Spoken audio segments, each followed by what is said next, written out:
Let's talk about persuasion. And I mean, really talk about it. Because everything you think you know about the hard sell, being aggressive, pushing your points, well, it's dead. In a world where everyone's a skeptic, a whole new art of influence has taken over. You've been there, right? I know I have. You walk into a room, you've got the data, the logic, the perfect solution all lined up. You are 100% right, and you still lose the argument. It's one of the most maddening feelings in the world, and it happens all the time.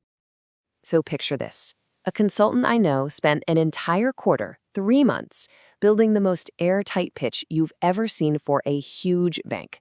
We're talking mountains of data, flawless proposals, ROI projections that were a slam dunk. And the result? A big fat no. Total failure. But then, get this, just 6 months later, his colleague pitches the exact same bank on basically the same idea. His strategy? He walks in with 0 slides, has 1 meeting, and just asks a few smart questions. And you know what? He walks out with a signed deal 2 weeks later. How does that even happen? Well, that brings us to the big aha moment, the idea that changes the entire game.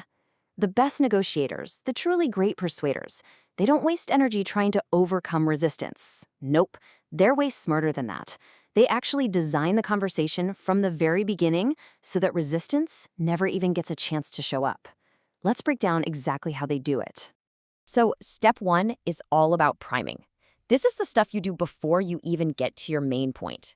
Think of it like setting the stage, psychologically, so that they're already leaning towards a yes. And you can start with a question as simple as this. How open-minded are you? See what that does? It's kind of a magic trick. Nobody wants to see themselves as a closed-minded person. So by asking, you've already got them wanting to prove how flexible and reasonable they are. They become instantly more receptive to whatever you say next. And there are other little language tools that work wonders, like the butter racer, saying something like, look, I'm not sure if this is for you, but it just lowers their guard. Or the because trigger. Our brains are wired to respond to reasons. You can literally say, can I cut in line because I'm in a rush? And it works. Then there's frictionless asks, where you just assume they'll agree. And my favorite, the curiosity hook, where you talk about the amazing results you get, which makes them lean in and ask you how you do it. And the last part of priming is just cleaning up your own language. Words like kind of, maybe, hopefully, they're like little holes in your boat, leaking out all your credibility. When you switch to direct, confident language, you're not just sounding better, you're projecting certainty. Okay, so you've primed them. They're listening. But that's just opening the door. Now you have to walk through it by closing what's called the certainty gap. This is where you earn their trust and prove you're the real deal. The certainty gap is pretty simple. It's the distance between your idea and their belief in your idea. And the only way to build a bridge across that gap is by establishing status. Now hang on. Status here doesn't mean being arrogant or pushy. It means showing that you are completely fluent in their world, that you get their problems on a deep, deep level. And the fastest way to do that? It's a technique called a flash roll. It's a quick 60-second burst of pure technical expertise that just instantly establishes your authority. No selling, just straight-up mastery. It sounds a little something like this. So, your API layer is throttling at about 180 transactions per second because of your synchronous database writes. And that's what's creating those latency spikes. We're talking over 800 milliseconds, and it's causing about a 23% drop in user sessions. Now, we've solved this exact issue for 3 other banks by switching to an event-driven architecture, and that keeps all their responses under 120 milliseconds. Boom. In under a minute, you've gone from being a salesperson to an expert peer. They're listening now. So once you have that status, you have to frame your idea to answer the 3 silent questions that are always running in the back of a decision-maker's mind. Number 1, threat. Why should I even care? Number 2, reward. What's in it for me? And number 3, fairness. Why should I trust you? You answer that one by showing you've got skin in the game. All right, now for the final part. This is the black belt level stuff.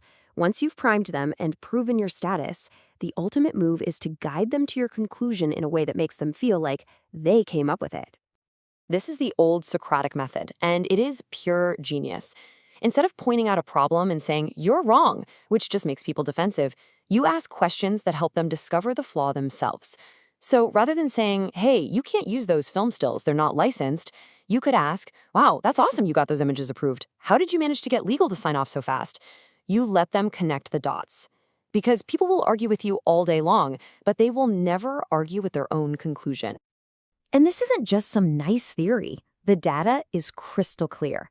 The absolute best negotiators, the elite ones, end their sentences with a question twice as often as everybody else.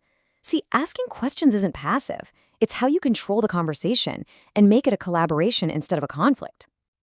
And if you do hit a brick wall, if you get that hard no, here is your magic key. Don't ask why not. That just makes them dig in and defend their position. Instead, shift the frame completely and ask, what would it take? Just like that, you've turned a dead end into a problem-solving session that you can work on together. So, let's wrap this all up. This isn't just a bunch of clever tricks. It's a complete, repeatable playbook for how persuasion actually works in the real world. It's a simple loop. First, you prime the conversation for acceptance before logic even has a chance to get in the way. Second, you prove your expertise to build trust and close that certainty gap. And third, you guide them with questions so they discover the solution and it feels like their idea. In the end, your goal isn't to hear them say, you know what, you're right. The true sign of victory, the most powerful phrase you'll never actually hear out loud, is when they turn to their team and say, you know what, I've got an idea, and it's your idea. That's when you've truly won. So I'll leave you with a different way to think. The next time you're getting ready to make your case, don't ask yourself, how am I going to win this argument? Ask yourself this instead. How can I prevent this argument from ever happening in the first place? Thanks for tuning in.